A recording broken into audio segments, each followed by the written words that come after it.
right, guys. Well, welcome to Looper Talk. My name is Tim Palmer.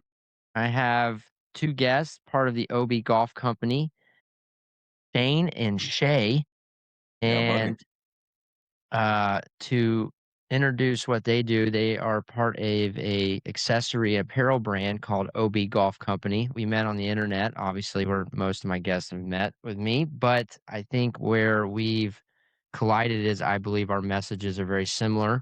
We are very big on making the game accessible. So these guys are very parallel with what I believe in and what I think needs to change in the golf world. Before I introduce how they met and where they're going, I will talk to you about the country club.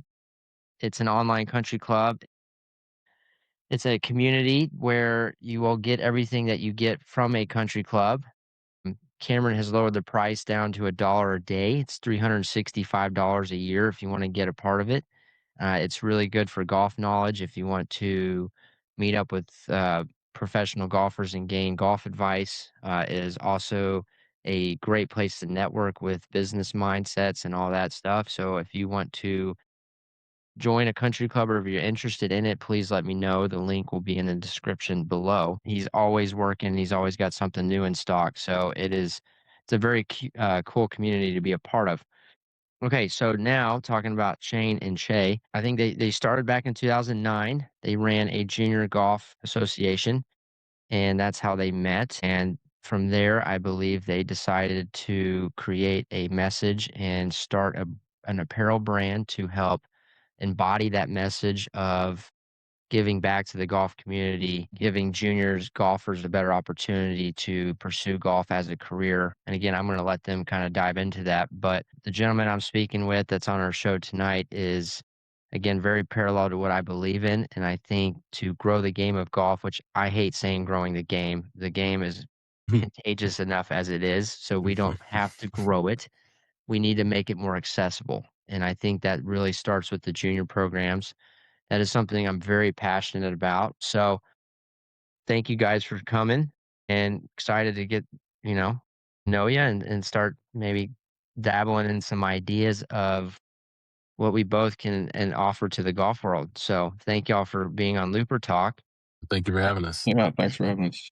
And just to, I guess, just to start off the conversation, what got you all to do the junior golf associations to begin with? I think for me, I've always been interested in teaching juniors. I went to my first lesson back when I was 8 years old, right after my 8th birthday, and it was a Salvation Army junior golf camp down here in Monterey at Bayonet and Black Horse. I still remember it, and they just had volunteers that would come out and teach for free, and that's what got me started. And that's pretty much most of my teaching through junior golf was free clinics and stuff. I didn't have a lot of paid one-on-one coaching. So when I got old enough and good enough, I think when I was about 15, that's when I started volunteering at those same camps and just kept going until I met Shane. Okay. And did you and Shane grow up together? No, we didn't grow up. We didn't grow up together. We had just met when we had both randomly moved to Sacramento. Oh, okay. Mm. Shane, did you have a similar story as Shay there, or did Yeah, kind of similar. I mean, I got into the game around when I was about 10, 11 years old and got into a golf course that was a par 3 course. And they had a bunch of junior clinics and they had like a junior match play program that I got involved in and kind of just went from there and just fell in love with the game. And once I got older and got to where I am now, I just wanted to continue with the juniors and give back to them. And I yeah, just love seeing the kids get into the game. It's nothing better. I mean, there's not a better sport for them to start early on. especially if you're a dad.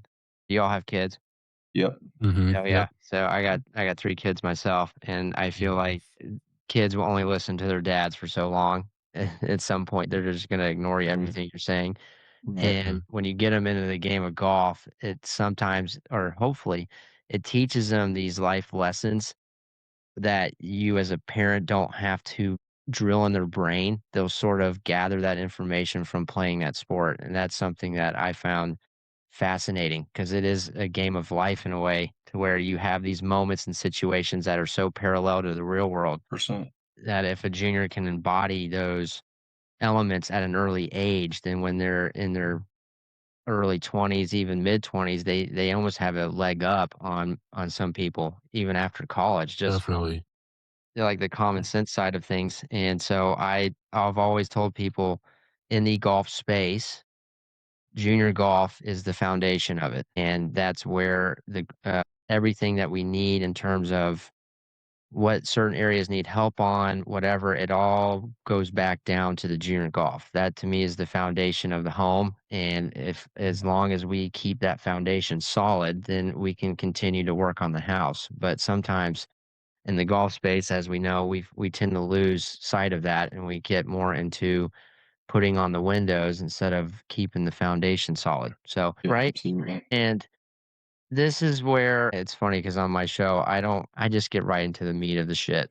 Like, just bam. So, I think now this is very situational. In the state of California, in the state of Texas, and in the state of Florida, you have much more opportunities to play in national tournaments as a junior. However, if you get into the smaller states, you have to travel quite a bit to access national coverage. When I was a kid, I grew up in North Carolina, and my family and I, we could not afford my dad was an electrician, so I just happened to get really good at a really early age, and then my dad said, "Okay, we're done playing basketball.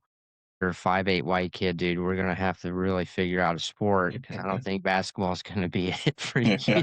right? So I traveled to Pinehurst. We would skip out on the Nice. practice rounds. I would sleep in the car. We'd leave at 2 a.m. We'd get there at Mid Pines at 6 a.m. for a 7:30 tea time, and I would play a tournament. We'd stay the night, play the next day, and go home. And sure, I did okay, and I didn't do good enough, but I ended up getting a scholarship to a D2 school through all of it. But Nice. Oh what yeah. was right, what was super interesting though was to me, I felt like it wasn't the playing that kept me away from it. I think it was the opportunities I wasn't given because we had to save up money. We had to earn the availability to get to those national tournaments. And so with junior golf, I feel like we're almost losing sight of things in a way because some of these AJGA tournaments, these national tournaments, these college coaches are heavily requiring these kids to have that exposure, but yet we're missing out on probably some very talented kids that come from a middle class social life and they can't afford to, because I know you guys see this in your junior golf thing where you Mhm. have kids that they start out in tournaments, they don't play very well, but the more they get into that fire and that experience, you start to see them blossom. Then after Mhm. a couple years, 3 years down the road, you're thinking, "Dude, this kid, I mean, it's the same damn golf swing, but look how good he's handling pressure now." Right? And so I guess what my question is, have you seen juniors really flourish? Do most juniors take it takes quite a bit of time for a junior to flourish. So, what would you say if you saw your junior golf association? How many juniors did you see over time take them a couple years, maybe 3 years to get used to that experience to start playing better? I think that's the norm. I think it takes I think golf is one of those sports. I think it gets kind of skewed. There's so many I mean, nowadays there's so many like prodigies out, you know what I mean? There's Right. especially like in the women's game, you'll see a lot of 11, 12-year olds, they're playing in the LPGA because distance is a little bit closer there. But even on the men's side, you'll see 14, 15-year olds reach US amateur finals. But what I think is that for the majority of kids, I think it takes them a long time to mature just because it's such a mental game. And I think those are just a bunch of outliers that come on quick and hit the ground running. I think for the most part, you'll see a lot of people wish that I wish that high school junior golf level was kind of put more into because I think the end of high school and then those first couple years of either junior college golf are the biggest ones for growth, really.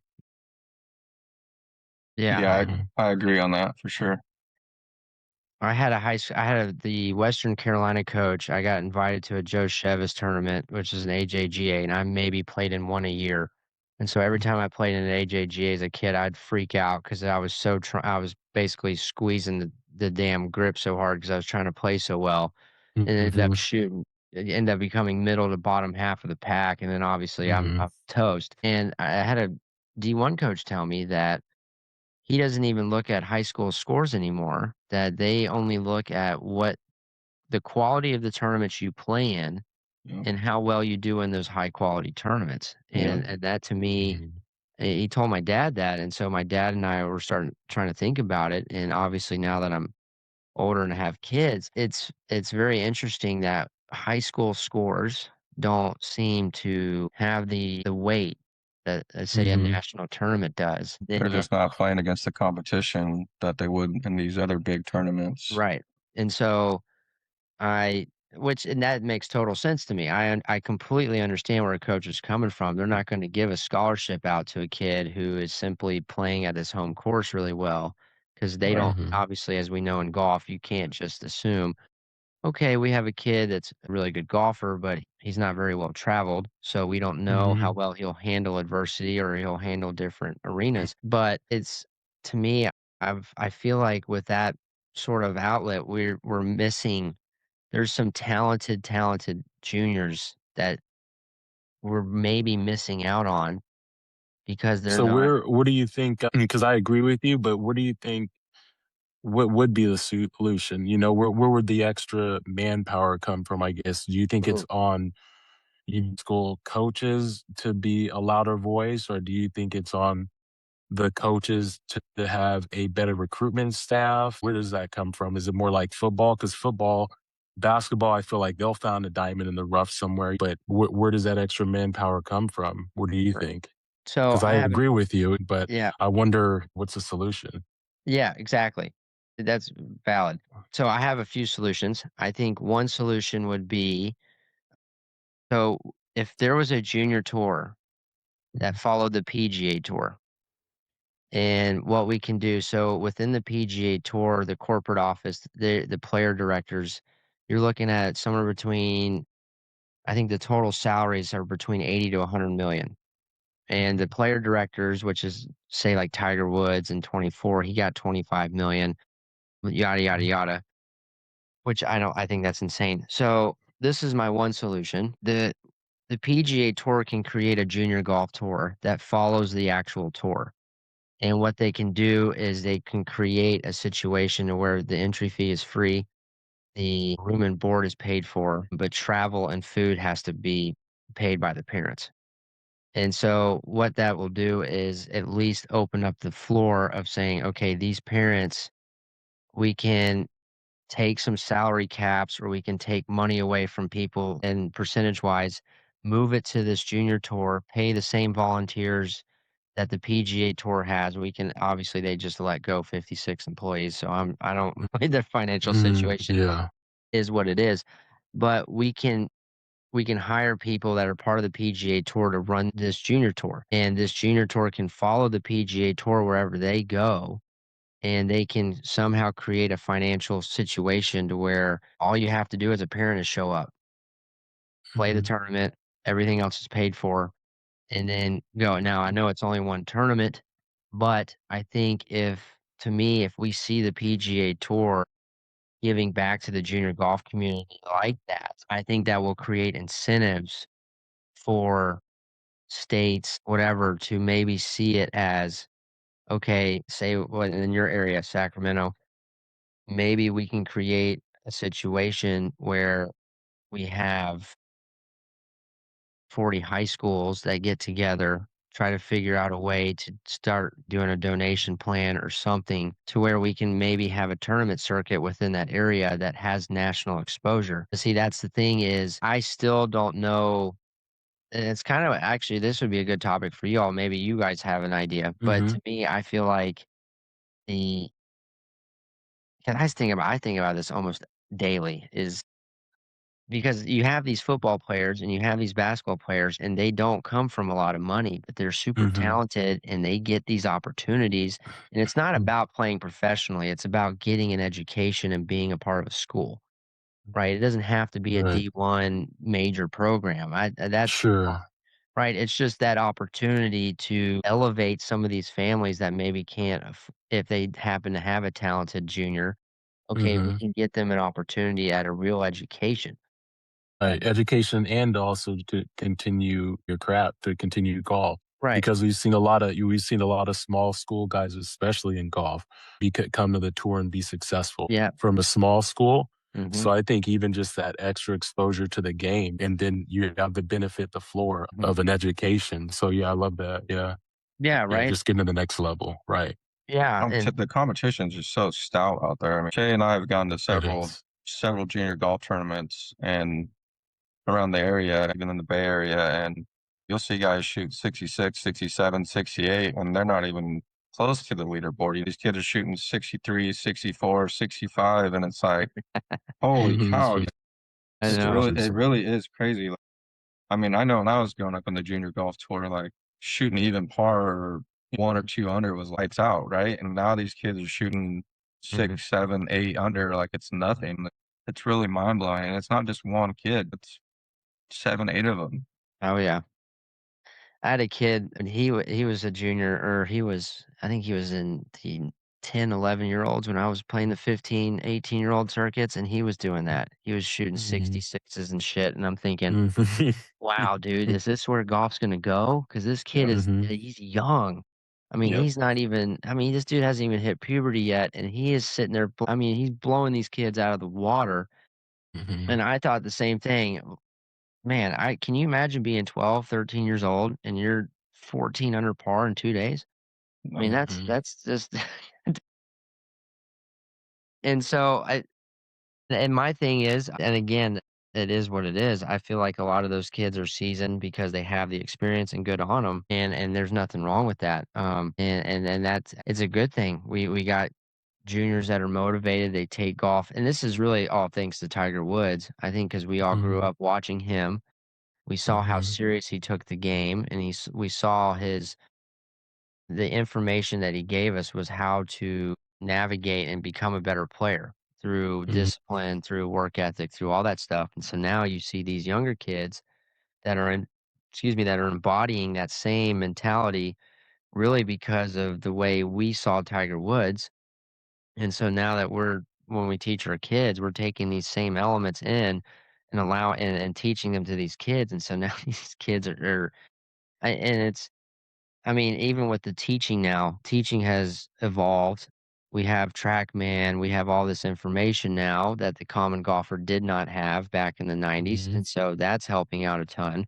We're Mhm. understanding the golf swing a lot better. So there's a lot of improvement I feel like that has gone on in the golf world that is very I think is very well done.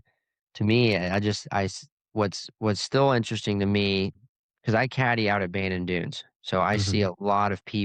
I see a ton of people throughout the year, Sure, sure, from everywhere. yeah, right, from all over the world, and what I find so fascinating is we all think the PGA Tour as a whole, the product is boring, and I'm not trying to be mean, I admire watching majors, and I even watched the Cadillac this weekend. It's Mhm. fine. I'm not saying it's not, but it man, when Tiger Woods was winning and playing, dude, I was emotionally into that shit, dude. Like it was a Mhm. weekly thing, Yeah. and I'm a golf nerd, so I don't mind watching it now. But from what I hear from a lot of players or a lot of recreational golfers, that they are not as emotionally invested into the PGA Tour like they used to be. Uh, and Not. that kind right, that kinda I'm got me definitely not. right, Well, I and mean, you go from a guy like Tiger, like kind of just had like that Kobe mentality where he was just yeah, trying to beat the living shit off of everybody he played against. So, I mean, not that saying that like Scotty and these guys nowadays don't have that same mentality, but it's really not the same as Tiger, right? Like oh, yeah, Tiger legit was trying to take your head off every tournament. Like mhm. I just feel like Scotty, even though he's the number one guy in the world right now, he gets in these press conferences and he's just like, yeah, whatever. Like I show up and do my thing, and Mhm. Yeah, and I think for me too, I think that just like a lot of the other major sports have really embraced social media and more shorter form content, I just didn't see the same thing with the PGA Tour, and I probably watch more YouTube golf than I do PGA Tour golf now. You know what I mean? I've got multiple kids, so I don't have a ton of time to just watch golf on certain days, especially on the weekends. That's when I work the most. So for me, accessibility is big for me. And then also one of the big things that kind of shifted me in getting into the PGA Tour again was the whole live golf situation. I think it was just like a lot of commotion for someone like me, not a hardcore fan. I don't have the time to be and watch every week, but the live golf, PGA Tour, like that whole fiasco just kind of turned me sour, and then wanted to have everyone together in one tour. That would have made it easier for me. But no way I'm going to keep track of two tours and do all this stuff. It's just too much for me. Yeah. Yeah, 100%. And I I think to add on to this, I agree with both of you. I had a buddy caddy for Scotty Scheffler at the Madison Club. They do 9 and 9. They'll switch pros for the Pro-Am before, or it's a member guest deal before the Nice. Amex. And he said the same thing, that Scotty Scheffler was sat in the cart by himself, did not even talk to the members, was just very Mhm. distant, wouldn't let his hair down kind of situation. And these guys were having fun, they were drinking, they were being very much more on the recreational side, where Scotty was really reserved, and it was more of an awkward situation. And he said that that sort of made him understand, okay, this is who we're dealing with. And so this is my theories. And I agree with Shay, especially because I think once Live Golf came in, it really started to dilute the product in terms of the Mhm. PGA Tour. It made it more of, okay, it was almost like Liv was mocking the PGA Tour, where, "Hey, we're gonna Mhm. do a shotgun start, we're gonna have music," Mhm. and Yep. it took away this 3 serious. rounds. Yeah, and Yeah. it took away this gentleman element to the game, and it turned it into more of a party scene, I think, Mhm. in a way. And I'm not saying, again, fine, I think there's a balance there, but golf is sort of this gentleman's game where there's more of a proper part to it. There's more of a, "Hey, you have to show up with a clean outfit on. You have to take your hat off when you're done with the round. You gotta shake people's hands. You always gotta Mhm. be." The traditions of it. For the professionals, yeah, exactly. That's what I Right. want for the professionals, exactly, exactly. Yeah, like Shane was saying, it's very traditional, and I feel like Liv kinda mocked the tradition of golf in a Mhm. way, and then it started to sort of create this sour feeling when you watched both tours now, because you didn't know what we for me, it's like, why do we have to pick a side? Why Mhm. can't we just watch good golf? Which is why I think Mhm. everyone watches the majors now, because it's their only time we get to see everybody Exactly. who's good enough is gonna compete with against one another. Especially when you had guys like Bryson and John Rahm and Brooks at the top of their game when they left and went to live. Yes. I mean, even like Cameron Smith, I mean, that guy went from winning the British Open and chasing down potentially a green jacket to the guy's shooting like 80 now. Dude, what happened to I him, don't I man? don't I know I know. don't know if, like, the money got in the way or they just gave up interest in the game because it's not what it was at the PGA Tour, and it was kinda like you said, like a mimic now with this Mhm. LIV thing, and I mean, I've always been a huge Bryson fan, I love Bryson, but it definitely turned me sour when he went to LIV just because I wanna see everybody the best guys playing against the best every Mhm. week. Him going against Rory, trying to create that little rivalry between the 2. Mm, I think golf needs that. We need that, Mhm. like you said, that It does. excitement. We need that competition level to be there, and we need all the best players on one tour going at it every single week to keep that interest up and to keep the excitement up, you know? 100%. Mhm. Yes, I think competition leads to, uh, uh vulnerability, and I think that vulnerability creates a relatable situation to where the fans become emotionally attached to that way. Because of that competition, players tend to have to you can see the sacrifice, or you see them having to adapt to situations, having to, again, show their vulnerability to the game. And I think when you can see that, to me, that's when we become more into, and I think that's why YouTube golf is so fascinating for the common golfer and most people, because there's this relatable portion to it, because you're actually watching somebody who is vulnerable to the game, and it creates the audience to say, "Oh, look, I can relate to that. I've not only been there, I see that they're a human being," right? And I think that's Mhm. And you watch the PGA Tour nowadays, and to me, I feel it's very robotic. It's the same 20 guys up on the top of the leaderboard, and they're all doing the same. It's the same course. They're long, Mhm. not a lot of rough. Everyone's hitting driver wedge into the greens. Everybody's playing the same freaking game, and it's fine. I'm not again. They've earned it. They practice their asses off. That's one thing. But to me, what I found interesting is all these players on the PGA Tour, they come from a family that has a shitload of money. Not all of them, but it's about Mhm. 90% of them. And that to me got me really interested because I'm thinking, okay, obviously things are expensive, whatever, but why is it this way? And so I found out that Q school costs about 22 grand to go through the whole Mm. thing, which that's interesting, right?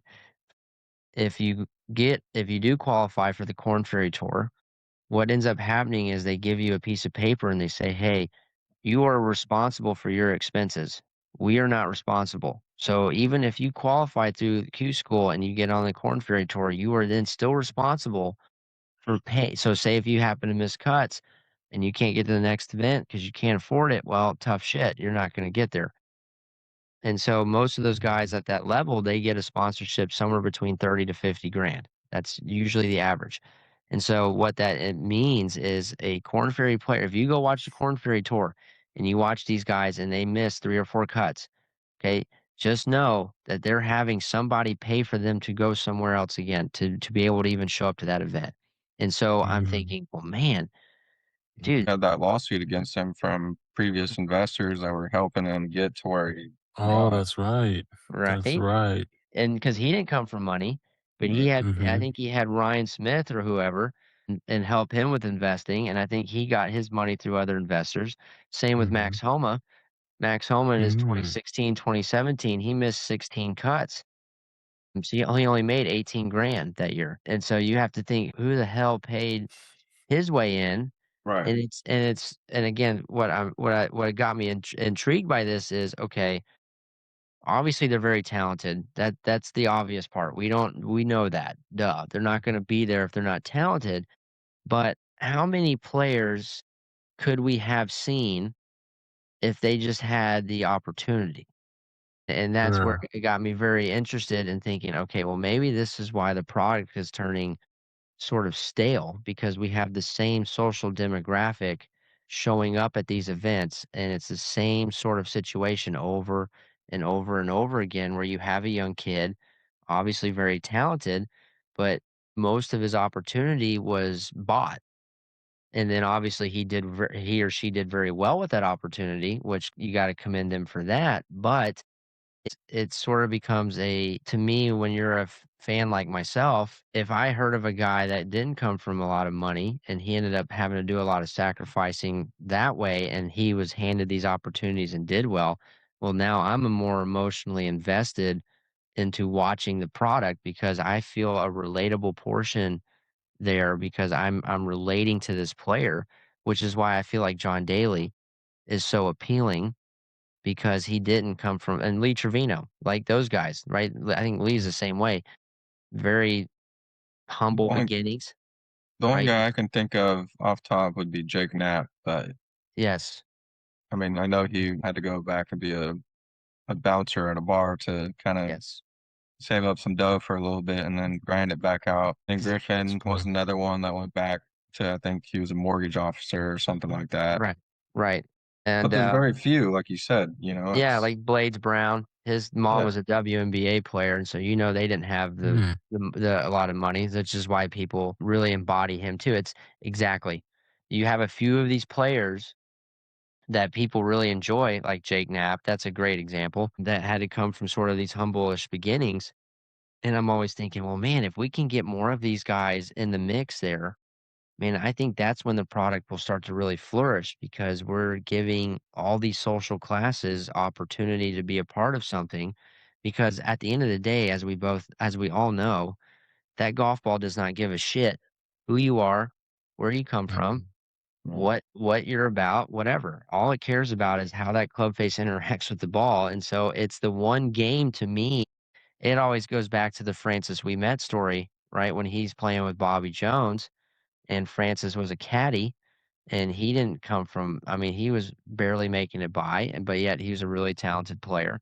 And so they gave him an opportunity to qualify for the US Open. Sure enough, not only does he qualify, he ends up winning the damn thing. Or maybe it was the USAM. I think it was the USAM.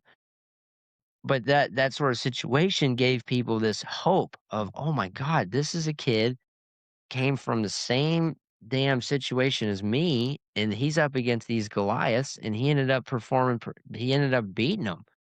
Right? And that's like we Right. see the 𝐲𝐸𝐤𝐥 with the Tiger Woods situation, and Mhm. Oh, 𝐲𝐸𝐤𝐥 yeah, that was fun. That yeah, was it was That's badass. crazy.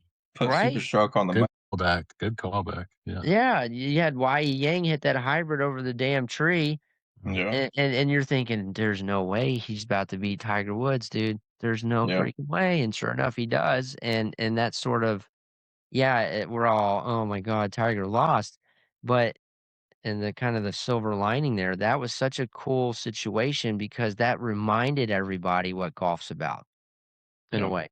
That gave everybody that sort of perspective of, okay, yeah, golf is meant for everybody. Anybody who's on their game that week can go up against anybody that week. Yep. And now, like with basketball, to me, if you were playing Jordan, I mean, you better know what the fuck you're doing, or Kobe for that Mhm. matter. Dude, Yep. I mean, sure, Kobe can lose some game. I mean, Allen Iverson, who's my dude. I mean, Allen Iverson had him. That was the was it 2001 finals? Maybe Yeah. it was the Sixers versus the Lakers. Oh, the step o yeah. Mhm. Yeah, where he stepped over Tyronn The Lue. step over, Yeah. oh, no. Yeah, right. You see what I mean? And so Yeah. that was so interesting because Allen Iverson, I mean, sure, he's a super talented player, didn't have that much of a team, but they show up in LA and they win the first game in LA. And you're thinking, no fucking way. And then they obviously lose the next four. But Sweet, right. yeah, But it's those moments, man, where as a sports fan, you're thinking, fuck me, dude, that is awesome. Like that to me is what sports for is about. sure, for And sure. and so to tie that in with golf, I think in order to get this relatability thing going to where fans like us get really emotionally involved and we have a lot more Jake Knapps and Ben Griffins in the mix and it's much more of a mixture. I'm not saying rich people don't deserve to play golf. That is fuck no.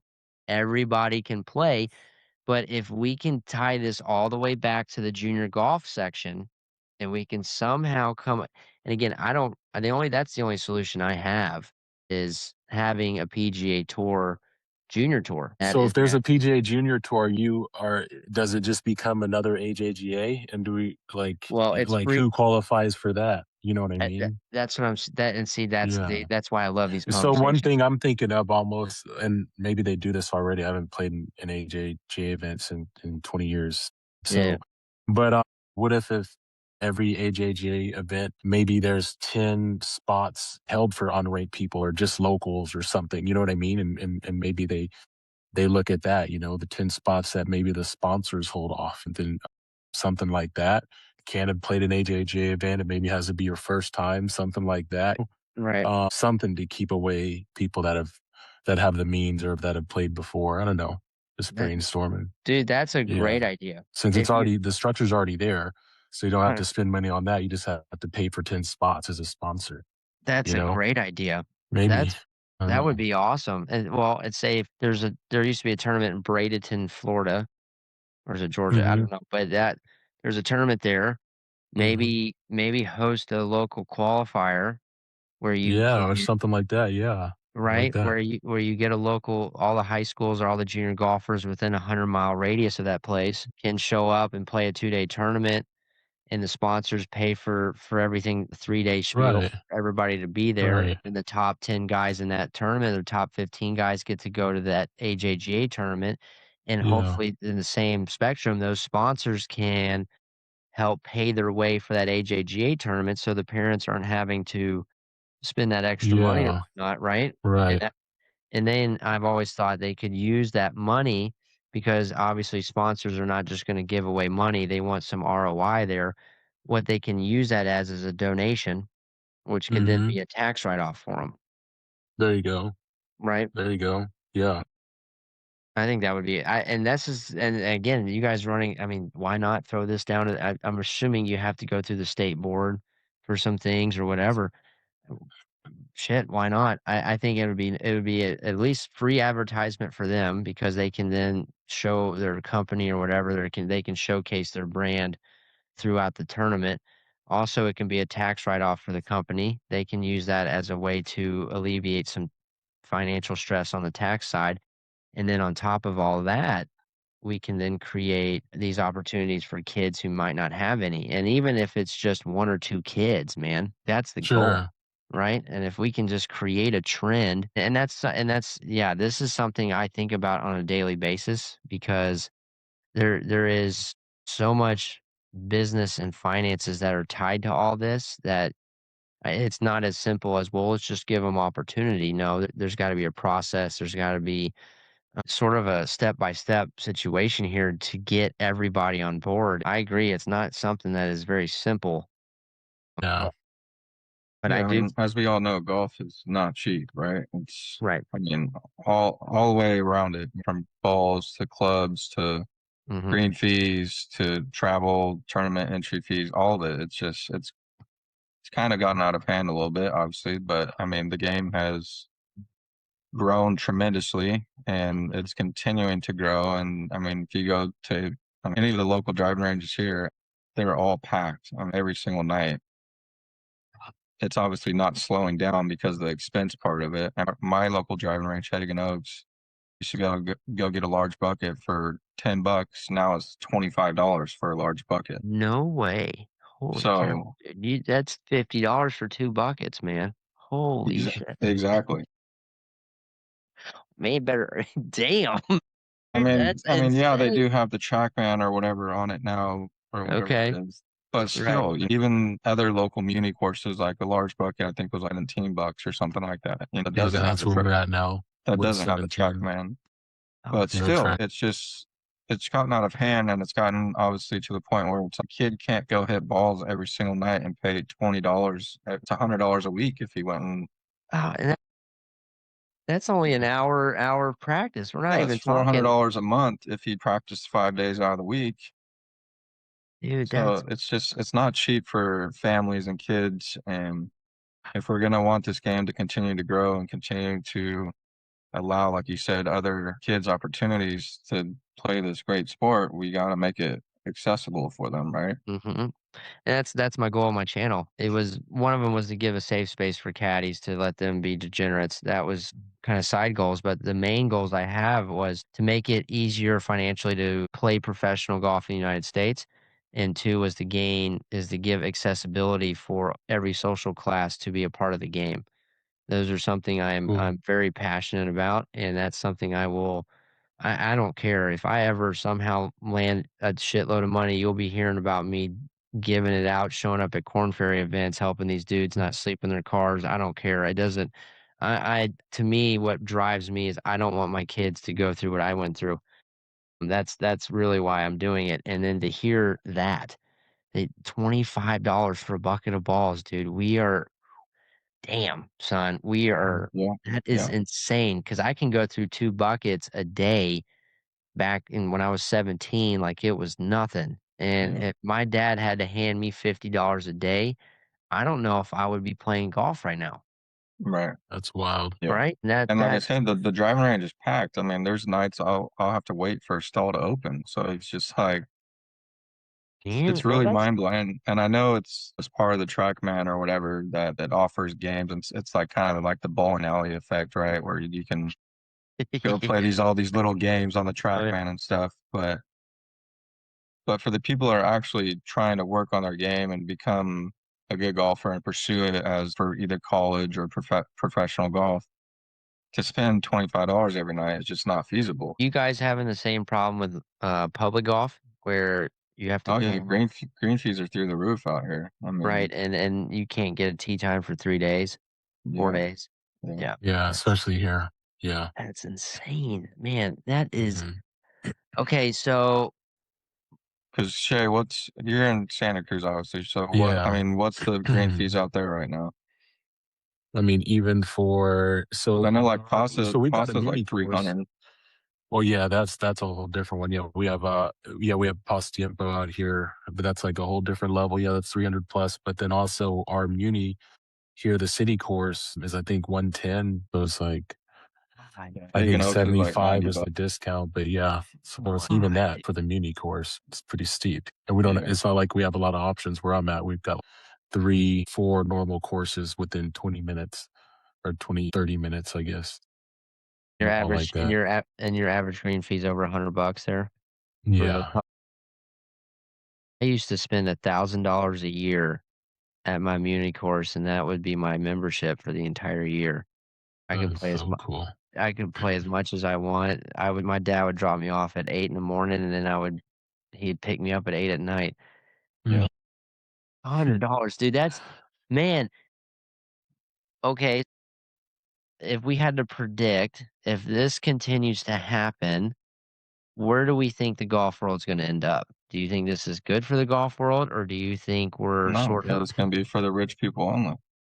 do you think it's just gonna like we're okay, so obviously the demand is high, which is Mhm. why people feel they need to charge like they do. Obviously, if the Mhm. demand wasn't this high, they wouldn't charge this much. But because the rates now are starting to get to a point where it's like a balloon, I think it's just all of a sudden one of these days it's just gonna bust. And it's not like you can just Mhm. go build a golf course overnight and just allow more accessibility from different places. And they're not obviously building a golf course isn't cheap. So And I would say more. I wonder if people are going to get more invested into just driving ranges, which that would turn. And that's what I was worried about. Is I feel like golf is. It would eventually turn into bowling, where you just well, show up. Where you just simulator golf has gotten real popular in our area. There's been like 3 or 4 new simulator golf shops that have opened up, and I guess that will kind of help, I guess. But even those aren't even cheap. They're still charging 40, $50 for the hour. see, Um, and you're getting $25 for a bucket of balls. That'll take you an hour. Simulator, you're looking at double that price. So pretty much, if you're wanting to spend an hour of golf in Sacramento, you were looking somewhere between 30 to $70 to be a part of that to be a part of golf for an hour. Man, that is and Shay, you're down at which by the way, my wife and I love Santa Cruz. We took 101 the Mhm. whole way down there. Oh, nice. It was unreal. Went and saw That's Glass awesome. Beach and all that. Yeah. Yeah. Okay, cool, cool. So I'll tell you, this is kind of this is a little bit of a flex, but forgive me. I No find this problem, flex on. so fascinating. So I've only played one course in Monterey. I was there for Okay, 36 hours. I show up, I play Cypress Point, there you go go. I go to the hay, I eat some dinner, and I leave, and I'm gone. Time they're thinking, "You've only been to Monterey once?" I'm like, "Yeah." And they're like, "You play golf?" Played one course down there, and they're like, "Oh, where have you played?" And I tell them Cypress, and they just go, "Oh, fuck you, dude. Really?" like Oh, we've been oh, here yo. 35, 38 years and never played it. Uh, I um, got lucky, I played it once. what do you think? It was How many I was back in high school, we had one of, the kids that went to my school, their dad, was a member there, so they took out the Oh, varsity team. okay. So I think that was my junior year, so I think I remember coming up, I guess it's 16, the par 3, like, Yeah. over all the water. Yeah, oh, yeah. Yeah, I hit like a pure 3 wood, like, right over on the green. That was, like, the highlight, and we had that was my first time having, like, a real caddy, Oh, like, an yeah. actual person. I was like, "Oh, this is crazy." Yeah. Oh, So yeah, dude. that's a crazy, Oh, crazy yeah. course. It's crazy you're 1 for 1 for Monterey and Cypress. It's insane. I Yeah, know, that's yeah, Yeah, I like love hitting the Monterey. lottery. I know, dude, that really is. That's I crazy. I actually thought I was gonna die the next week, and God was just giving me a little something to let my hang my hat on right before I go, maybe. I don't know. Dude, I just and it was 72 degrees, and there was no wind, and there's Oh, fucking dolphins nice. peeking their heads out off the water. I'm like I Nice. literally looked around and I'm thinking, "Dude, okay, did I die? I must have died. Yeah. There's no way." There's and obviously, when we got there, we couldn't hit range balls. We had to change our shoes and shit in the car. Yeah, Out. super strict. Yeah. Yeah, right. And so I played for the Looper Cup team for Bandon that year, and we played Cypress Point, and so that's how we got the invite. And I don't know if you remember on the Wow. first tee, Shane, there's this huge hedge on the first tee. It's about 9 feet tall, and the tee box is a little elevated. So the hedge sits about maybe 3 feet above the tee box, but you can see the whole hedge, right? And you haven't hit range balls, and you got like 30 caddies lined up on this brick sidewalk around the tee box, and they're just chirping at you, giving you shit. And you're standing on that tee, and the first thought in your head, you're thinking, well, haven't hit range balls, about to pull the driver out. There's a hedge. Okay, just hit the ball. Fuck Mhm. it. You can't top it in that hedge, dude. There's no way we're starting this way. You're right. I mean, you got the world to the right. If it sprays out a little right, we're fine. But the one thing I'm not doing is I'm not topping it in that fucking hedge. Not a chance, dude. So, but yes, I really liked Monterey, by the way. I think that was a really cool spot. I really enjoyed California. LA, I'm not a huge fan of, which, Mhm. by the way, I thought the Palm Desert was LA Mm, coming from the East Coast. When you see gotcha. LA, you see the Kardashians' house and shit. You see these Right. really tall palm trees, and you're thinking, oh man, LA must be pretty, right? And you're Yeah. playing, what's that video game? Shit, why am I blanking out? Vice City. Fuck. Oh, GTA? Yes, right. You're Yeah. playing GTA in a way, and you're thinking, oh, well, LA's sort of Yeah. this city that's got these tall palm trees, and there's an ocean there, Yeah. and everything kind of blends in. There's not a lot of pollution, and everybody's Right. whatever. And so, obviously, when I saw the real LA, I was thinking, oh shit. Would you go downtown? Yeah, oh yeah, Yeah. I did You the Yeah. should whole have stayed thing. in Malibu or something. Yeah. Like, god damn, this is next. I didn't know 5 million people. Is it 10 million now? I think it's 10 million people now, Yeah. dude. I'm thinking, dude, how the fuck did 10 million people fit in this motherfucker? Oh You my probably god. went near my dad's house, Shane. Dang. Oh Yeah, you yeah. went to the wrong spot. We gotta send you to Oh, some other dude. spots. Oh, I'm sure, dude. I Yeah. mean, I get it, but dude, I Yeah, was yeah. way out of. I went down there to go take a lesson from George Genghis. Oh, okay. Oh, cool. Okay. Yeah, and that was why I Nice. was down there. Yeah, that was cool. I teach golf on the side, so I always take lessons Oh, that's from cool. instructors to hear how they teach or sort of maybe gather some insight on some things. And yeah, yeah, that's a different story. Oh, story time. I'll have to watch that episode. Oh yeah, right. It sounded No, like that was gonna be good. well, the lesson was fine. Okay. He obviously charged me 600 an George hour. is It Is was it? Oh, and then okay, so this is the thing about George. All right, me and him don't get along. We don't like each other, which obviously I'm sure y'all are not shocked by that. I tend to rub people the wrong way. Um, so I really love his information. I think he's one of the smartest people in the golf space. I cannot say he's not. He really knows the golf swing, and he knows how your body, what needs to happen throughout the swing. I think he is very aware of all this. I just think him teaching it is the problem. It's not Mhm. the information, it's how he teaches it, which it was a Mhm. huge lesson for me. It really showed me that as a teacher, just because you have all this information doesn't guarantee you as a good instructor, right? It's more Sure. about building the student and making sure that your information is not specifically quality, because again, Genk has had really good quality. I just think it was the putting it into a place where a student can understand what he's saying and retain that information.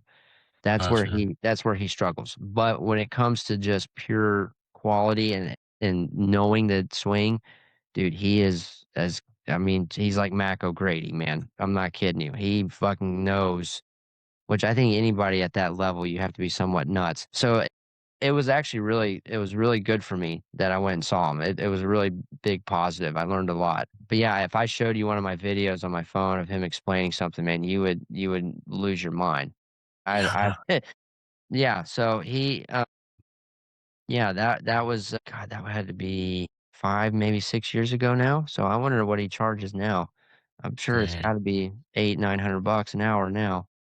God bless him, dude. I don't know how you do it. Mhm. See, and this kind of ties in what we're talking about is now you even have these instructors.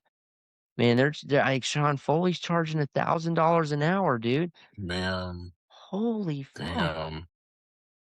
what what are you doing? Right. Yeah, that's steep.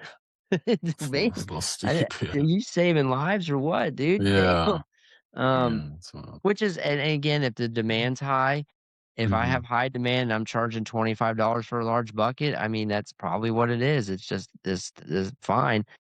But I guess to get back to what we were talking about, where do y'all think the golf world's going to eventually end up if this continues on? Do you think it's going to flourish? Do you think it's eventually going to taper off? What are your thoughts?